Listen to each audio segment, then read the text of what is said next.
नमस्कार, आप देख रहे हैं न्यूज 18 राजस्थान। आपके साथ मैं हूं अभिषेक। महामारी के इस दौर में बीमारियां अपना अलग अलग रूप लेकर आ रही हैं। इस दौर में ईएनटी के मरीजों को खास सावधान रहने की जरूरत है।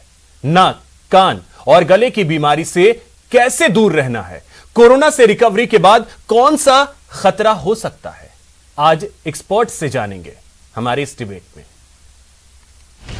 कोरोना काल में नाक, कान और गले की बीमारी को न करें नजरअंदाज। कोरोना के संक्रमण से नाक, कान और गले के मरीजों को बड़ा खतरा। कोरोना से रिकवरी के बाद नाक, कान में सूजन और दर्द की शिकायतें। इन्फेक्शन का नाक, कान और गले में सीधा असर।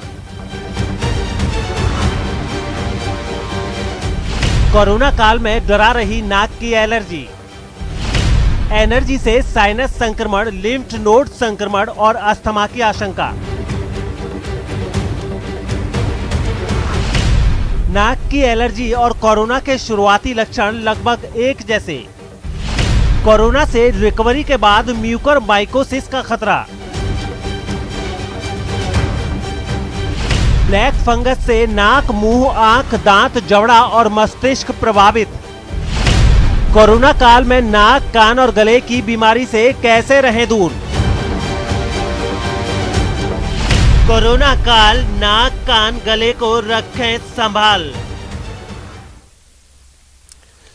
तो चलिए इसी पे चर्चा करते हैं। हमारे साथ दो खास मेहमान हैं। सबसे पहले उनका परिचय करवा दूं। हमारे साथ जुड़ रहे हैं डॉक्टर पवन सिंघल, जो कि प्रोफेसर हैं एसएमएस मेडिकल कॉलेज में, ईएनटी एक्सपर्ट हैं। साथ ही हमारे साथ जुड़ रहे हैं डॉक्टर मोहनीश ग्रोवर, जो कि प्रोफेसर हैं एसएमएस मेडिकल कॉलेज में और ये भी ईएनटी स्पेशलिस्ट हैं। सर, आप दोनों का बहुत बहुत स्वागत है न्यूज 18 राजस्थान पर।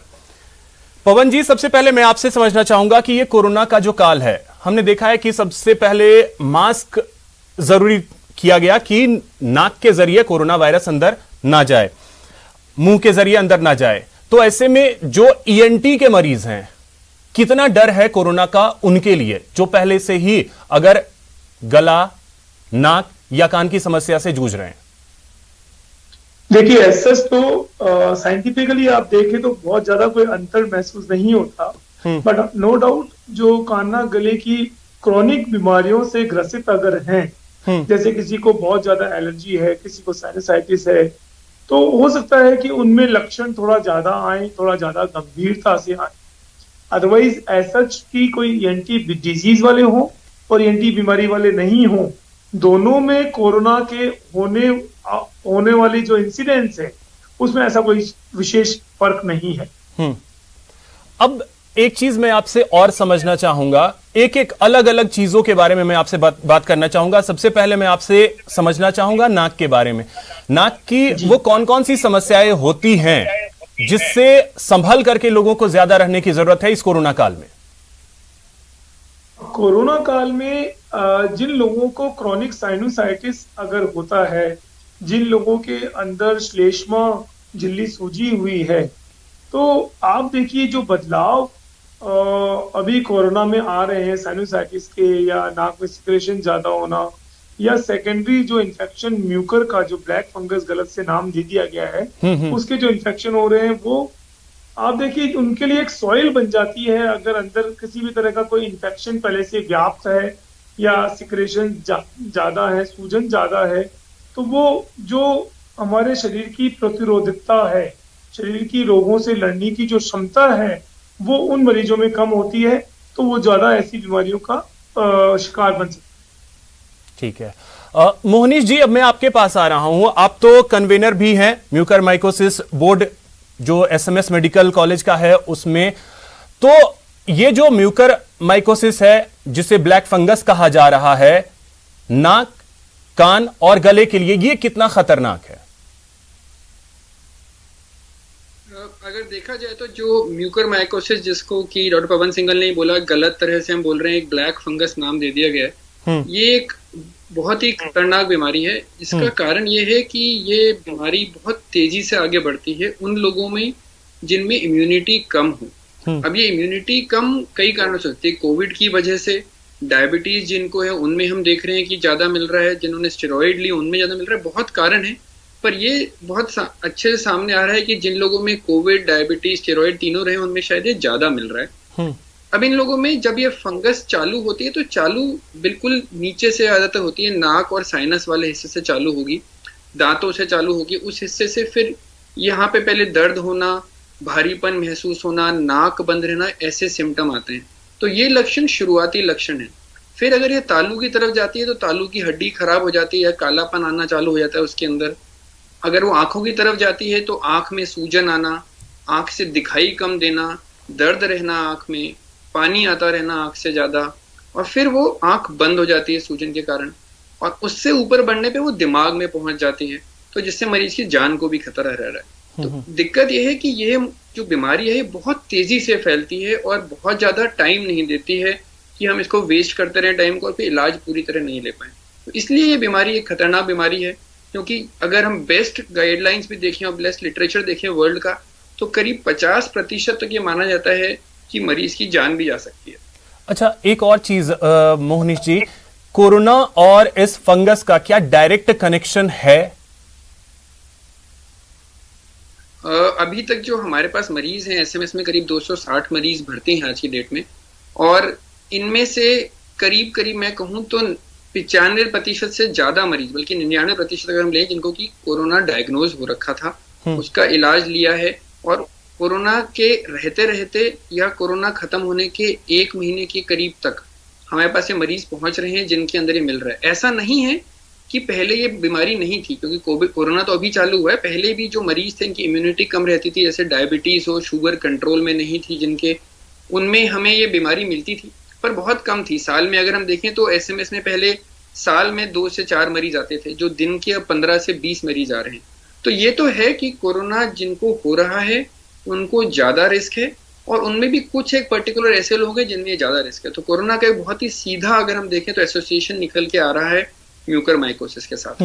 अब पवन जी, अगर मैं आपसे एक चीज समझूं कि जो कोरोना से रिकवर होकर के आ रहे हैं, कोरोना के जो पेशेंट रहे हैं, उनकी इम्यूनिटी तो ऑलरेडी कोरोना की वजह से डाउन हो रही है, तो ऐसे में ब्लैक फंगस उन्हें कितना ज्यादा हार्म कर सकता है और उन्हें किस तरीके से संभल के रहने की जरूरत है?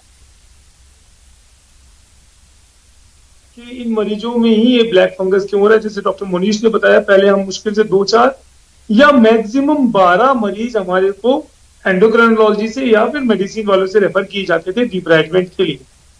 ये जो नया स्ट्रेन है B21.167 जो सबसे पहले महाराष्ट्र में देखा गया था, एक तो डायरेक्टली इसका कोई संबंध सीधा अपनी इम्यूनिटी को बहुत ज्यादा कम करने से है।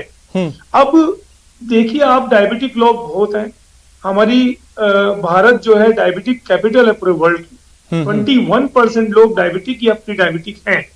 दूसरी चीज, स्टेरॉइड बहुत सारी बीमारियों में पहले से यूज लिया जा रहा है, तो ऐसा तो नहीं है उन सब में ब्लैक फंगस हुआ।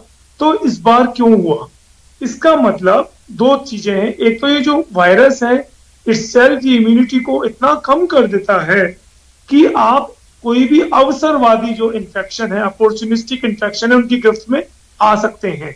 दूसरा, 2-3 ऐसे पब्लिकेशंस आए हैं जिसमें बताया गया कि ये वायरस सीधा अग्नाशय, जो अपना पैंक्रियाज जहां पर की इंसुलिन को सिक्रेट करने वाली ग्रंथियां होती हैं, उस पर भी ये प्रभाव डालता है, जिससे कि इंसुलिन कम सिक्रेट हो पा रहा है, जिससे कि शुगर लेवल कंट्रोल नहीं हो पाता है। तो आप देखिए दो तरफा मार हो रही है। एक तरफ तो इम्यूनिटी को बहुत कम कर रहा है, और एक तरफ ये कुछ ना कुछ इंसुलिन के साथ कर रहा है, जिससे कि शुगर लेवल एकदम। जी पवन जी, आ रहे हैं। ठीक है पवन जी, मैं आपके पास फिर से आता हूं, लेकिन मोहनीश जी एक और चीज अब मैं अगर आपसे समझूं, नाक की चर्चा हमने की, नाक की समस्याएं क्या क्या हो सकती हैं।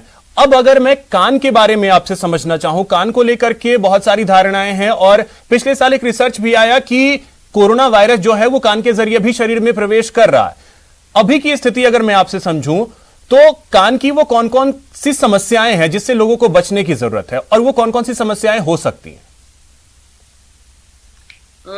जैसा कि हम जानते हैं, नॉर्मली भी हमारा नाक और कान आपस में जुड़े रहते हैं एक ट्यूब के जरिए। तो अगर कोई भी बीमारी नाक के अंदर होगी तो वो कान को इफेक्ट कर सकती है। इसी तरह जब पेशेंट के म्यूकरमाइकोसिस की बीमारी देख रहे हैं और नाक और साइनस में इफेक्ट पड़ रहा है, तो उसकी वो जो ट्यूब है ब्लॉक होने की वजह से पहली चीज कान के अंदर दर्द का महसूस होना, भारीपन महसूस होना, ये बहुत कॉमनली मिल रहा है अभी। जो असली बीमारी म्यूकरमाइकोसिस है उसी की वजह से मिल रहा है। दूसरा, कोरोना के साथ में हमें ऐसे मरीज भी देखने मिले जिनके की 2 तरह की और बीमारियां हो जाती हैं। यानी कि एक तो उनकी जो सुनाई की नस है वो खराब हो रही है, तो कई बार मरीज का सुनना खत्म हो जाता है कोरोना के बाद में। तो बहुत जरूरी है कि जरा सा भी अगर ऐसा कुछ महसूस हो कि सुनाई कम जा रही है तो जल्द से जल्द डॉक्टर को दिखाएं। तीसरा जो ये हो रहा है कि एक मुंह की जो नस होती है वो कान से होके निकल रही होती है। तो कई मरीजों में ये देखने को मिला है कि कोरोना के बाद मुंह की उस नस का लकवा पड़ रहा है, तो उससे मुंह में टेढ़ापन आना, आंख बंद नहीं हो पाना, ये ऐसी चीजें सामने आ रही हैं। तो कान डायरेक्टली इफेक्ट ज्यादा नहीं होता है, पर इसके जो रिपरकशंस हैं, इसके जो सीक्वले आ रहे हैं वो बहुत ज्यादा भर के आ रहे हैं। तो ज्यादातर कान में दर्द होना, सुनाई में कमी आना, भारीपन रहना कान में, और मुंह की नस का लकवा होना, ये चीजें निकल के अभी कान के सामने आ रही हैं। तो पहले ही से मान लीजिए अगर किसी को पहले से ही समस्या है तो उन्हें कैसे संभलने की जरूरत है? अगर आपके कान में पहले से कुछ परेशानी रही है तो ये समझना जरूरी है कि अगर कोविड हुआ है तो वो आपके कान के ऊपर ज्यादा असर पड़ सकता है। तो जल्द से जल्द अपने डॉक्टर को दिखाएं। अगर कुछ भी लक्षण है जल्दी इलाज नहीं, कान को खुद ना छेड़खानी करें, क्योंकि इस समय जब आपका शुगर लेवल बढ़ रहा है, इम्यूनिटी कम हो रही है, तो अगर हम ज्यादा छेड़खानी कान के अंदर करेंगे तो कान के अंदर इन्फेक्शन होने का चांस और ज्यादा बढ़ रहा है। तो खुद कुछ भी छेड़खानी ना करें। इस समय बहुत जरूरी है कि सही परामर्श से ही सही दवाई लें, खुद के ऊपर ज्यादा एक्सपेरिमेंट ना करें। पवन जी, कान को लेकर के ही मैं आपसे एक और चीज समझना चाहूंगा कि कान की सफाई को लेकर के बहुत सारी बातें कही जाती हैं। अमूमन कहा यह जाता है कि कान में खुद कोई चीज ना डालें, लेकिन फिर यह भी कहा जाता है कि कान को साफ करें, साफ रखें। कई लोगों के कान से मवाद भी आता है, बहुत सारी समस्याएं होती हैं। तो ऐसे में लोग क्या करें? कान की सफाई खुद करें या डॉक्टर से संपर्क करें? जैसे पहले हम एक पहलू को लेते हैं, कान की सफाई का जो आप कह रहे हैं, क्योंकि कान के अंदर जो हम लोग मैल बोलते हैं वो एक्चुअली वैक्स होता है, एक तरह का मोम होता है जो सुरक्षात्मक कारणों से भगवान ने हमारे कान में डाला है। उसकी ग्रंथियां होती है, उसका प्रोडक्शन होता है ताकि कोई भी बाह्य वस्तु अगर अंदर जा रही है, चाहे कीड़ा है, कंकड़ है, चाहे कोई मिट्टी है, वो उसमें चिपक जाए और अंदर अपने पर्दे को और दूसरी जो अंदर कोमल संरचनाएं हैं उनको नुकसान ना पहुंचा सके। अब दूसरी चीज मैं ये कहना चाहूंगा कि हमारी प्रकृति ने इतना अच्छा एक मैकेनिज्म, प्रक्रिया दी है कि कान स्वतः ही साफ होता है। जो अंदर की खाल है वो बाहर की तरफ प्रोग्रेस करती है, जो डेड खाल होती है। हमारी खाल 48 से 72 घंटे में खुद ब खुद चेंज कर देती है कान की नली की। तो जब वो बदलती है तो अंदर की खाल खुद ब खुद माइग्रेट करती है बाहर की तरफ, और इस गंदगी को, इस वैक्स को या जो भी गंदगी है लेते हुए बाहर आ जाती है। और हम बाहर अपन कई बार फील करते हैं कि हमारे बाहर की तरफ कुछ महसूस हुआ, अपन उसको झाड़ लेते हैं। तो ये तो हो गई प्राकृतिक सफाई। तो जो लोग बिना किसी कारण के बर्ड्स या और कोई चीज अंदर डालते हैं, वो 2 तरह की चीजें नुकसान खुद को कर रहे हैं। एक तो वो प्रकृति की इस प्रक्रिया को डिस्टर्ब कर रहे हैं, और दूसरा वो उस वैक्स या कोई भी वस्तु है उसको अंदरूनी जो आधा हिस्सा है नली का उस तरफ उसको पुश कर देते हैं जहां पर वैक्स होता ही नहीं है। समझ रहे हैं आप? तो आपको कभी भी कोई भी चीज कान में नहीं डालनी चाहिए साफ करने के लिए। कान को साफ करने की कहीं कोई जरूरत नहीं होती है अंदर वाली नली को, केवल बाहर जो पिन्ना है उसको आप साफ कर सकते हैं। परंतु यदि आपको कुछ महसूस होता है कि मेरे कान की नली में कुछ है, कोई वैक्स है या कोई बाह्य वस्तु है, मुझे सुनाई कम दे रहा है, बंद महसूस हो रहा है, तो तुरंत ईएनटी सर्जन को दिखाएं, ना कि आप स्वतः ही बर्ड्स या कोई और चीज डाल के उसको सफाई की कोशिश करें। दूसरा पहलू जो आपने बोला वो था मवाद आना। देखिए वो अलग बीमारी है। अगर किसी के कान में मवाद आती है तो भी उसको अंदर कुछ भी डाल के पहुंचने की जरूरत नहीं है। जो बाहर का हिस्सा है उसमें अगर कुछ नजर आता है या आपको फील होता है, पहुंच लीजिए, तुरंत डॉक्टर को दिखाइए। ये कान का बहना जिसको हम क्रॉनिक ओटाइटिस मीडिया कहते हैं वो भी हो सकता है। कदाचित पर्दा फटा हो, कदाचित हड्डी गली हो, कदाचित कोई और ऐसी बीमारी हो जैसे कोई फॉरेन बॉडी फंसी हुई हो बहुत दिनों से, कोई कैंसर या कोई दूसरी गांठ हो या हड्डी का गलना ऑस्टियोमाइलाइटिस हो, तो इन सब चीजों को रूल आउट करने के लिए ईएनटी सर्जन से मिलना अति आवश्यक है। ठीक है, एक और चीज पवन जी, आपने कान की सफाई को लेकर के बात बड़े स्पष्ट तरीके से हर चीज बताई। एक और चीज मैं इसके संदर्भ में छोटा सा सवाल आपसे लेना चाहूंगा कि कई लोग जो हैं वो, देखिए गांव में अमूमन ये धारणा होती है कि कान में जरा सा भी खुजली हुई तो कान में सरसों का तेल डालो, गंदगी जो है वो खुद बाहर आ जाएगी। क्या ये सारी चीजें सही हैं? गांव में चाहे हमारे घरों में, मैंने तो बहुत पढ़े लिखे लोगों की मुंह से सुना कि साहब तेल डाल लिया तो अब दिक्कत हो गई। आप सोचिए अगर किसी के मान लो पर्दे में छेद है और आपने तेल डाल दिया तो क्या होगा? वो तेल अंदर की तरफ जाएगा और जहां उसे नहीं होना चाहिए वहां जो कमेंसल बैक्टीरिया या वायरस या फंगस या वायरस पड़े हुए हैं जो मित्र की तरह रह रहे हैं अभी बाहर की तरफ, उनको एक्सेस मिल जाएगा इस तेल के साथ, और ये तेल उनका पोषण भी हो सकता है। और तेल डालने से मान लो कहीं पर कुछ इंजरी है या इंफेक्शियस है तो और ज्यादा बढ़ जाएगा। तो कुछ भी ऐसा करना, ऐसी प्रैक्टिस गलत है, सीधे डॉक्टर से मिले।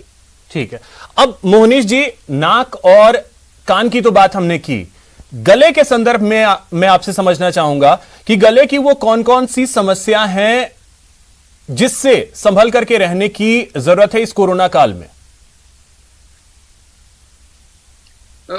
जो हम गले की अगर बात करते हैं तो ऐसा नहीं है कि म्यूकरमाइकोसिस या कोरोना वायरस डायरेक्टली गले के अंदर कोई बहुत ज्यादा इफेक्ट डाल रहा है, पर मरीज हमारे पास उसकी कंप्लेंट्स लेके बहुत ज्यादा आते हैं क्योंकि गले के अंदर कुछ इरिटेशन होना या ऐसा महसूस होना कि गले में कुछ अटक रहा है, गले के अंदर छाले होना, ये अभी बहुत ज्यादा हमें मिल रहा है। स्पेशली जो कई तरह की हम अपने आप को बचाने के लिए कई बार काढ़ा ले रहे हैं जो बहुत स्ट्रांग ले जा रहे हैं या दिन भर बार बार नमक के पानी के गरारे कर रहे हैं, उनकी वजह से हमारे को एक तो एसिडिटी की प्रॉब्लम हो रही है और जो गले का अंदर वाला हिस्सा है उसमें ये एक तरह से वो गले के अंदर की चमड़ी जिसको अगर हम कह सकते हैं तो म्यूकोजा जो होती है वो जल सी जाती है, उसकी वजह से हमें ज़्यादा परेशानियां हो रही हैं। तो ज़रूरी है कि किसी भी चीज़ की अति ना करें, ज़बरदस्ती बहुत ज़्यादा गर्म या बहुत ज़्यादा मसाले वाली चीज़ें अभी गले के अंदर डाल के ये कोशिश ना करें कि हम शायद कोरोना से बच के रहेंगे, बल्कि उससे ज़्यादा इफेक्ट पड़ रहे हैं। अभी हमें एक तरह की और चीज़ देखने को मिल रही है, वो ये है कि मुंह के अंदर जो फंगस हो जाती है कैंडिडा वाली, एक वो चीज़ सामने बहुत ज़्यादा आ रही है अभी। वो कई बार इम्यूनिटी कम होने पे हमें वैसे ही बहुत मिलती रही है और अभी भी मिल रही है। इससे कोई बहुत ज़्यादा घबराने की ज़रूरत नहीं है। ये म्यूकरमाइकोसिस जैसी बीमारी नहीं है, इसमें सफ़ेद सफ़ेद दाने से हो जाते हैं और एक छाले सफ़ेद से होने चालू हो जाते हैं जो दवाइयों से आसानी से ठीक हो जाते हैं।